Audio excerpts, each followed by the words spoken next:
सीधा असर पड़ेगा। फाइनेंशियल टाइम्स की एक रिपोर्ट ने इस कहानी को और बड़ा बना दिया है।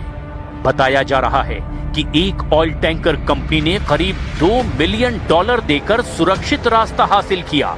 हालांकि पेमेंट का तरीका साफ नहीं है।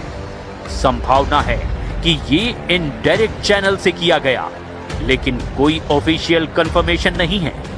इसका असर सीधे पेट्रोल डीजल की कीमतों और ग्लोबल इकोनॉमी पर पड़ता है। यानी बिना रास्ता बंद किए ही ईरान ने इकोनॉमिक प्रेशर क्रिएट कर रखा है। इतना ही नहीं, अब इस तनाव में दुनिया की बड़ी ताकतें भी सीधे तौर पर सक्रिय होती दिख रही हैं।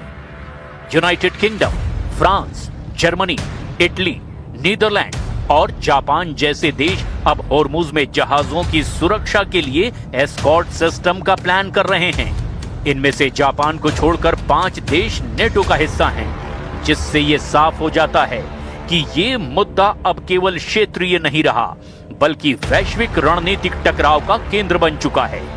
लेकिन दिलचस्प बात यह है कि ये देश सीधे सैन्य टकराव से बचना चाहते हैं और पहले हालात के शांत होने का इंतजार कर रहे हैं। Bonsoir à toutes et tous.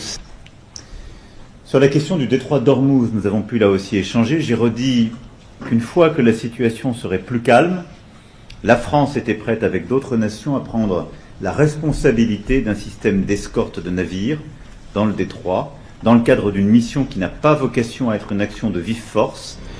कहानी यही खत्म नहीं होती, बल्कि अब एक और बड़ा और खतरनाक प्लान सामने आ रहा है।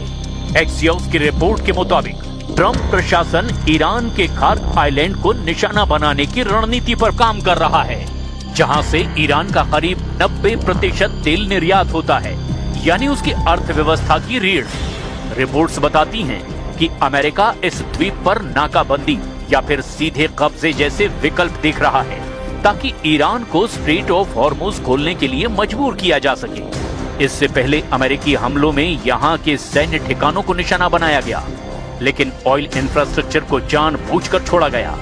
यानी साफ संकेत है, अभी दबाव बनाया जा रहा है और अगला कदम सीधे इकोनॉमिक नॉकआउट भी हो सकता है। और अगर ऐसा हुआ तो इसका असर सिर्फ ईरान तक सीमित नहीं रहेगा, बल्कि पूरी दुनिया इसकी चपेट में आ सकती है।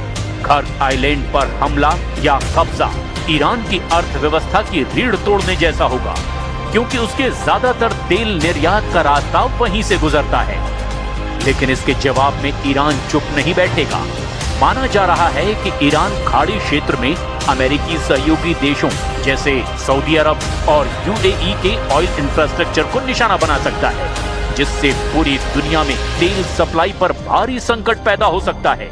ऐसे हालात में कच्चे तेल की कीमतें बेकाबू हो सकती है, वैश्विक बाजारों में हड़कंप मच सकता है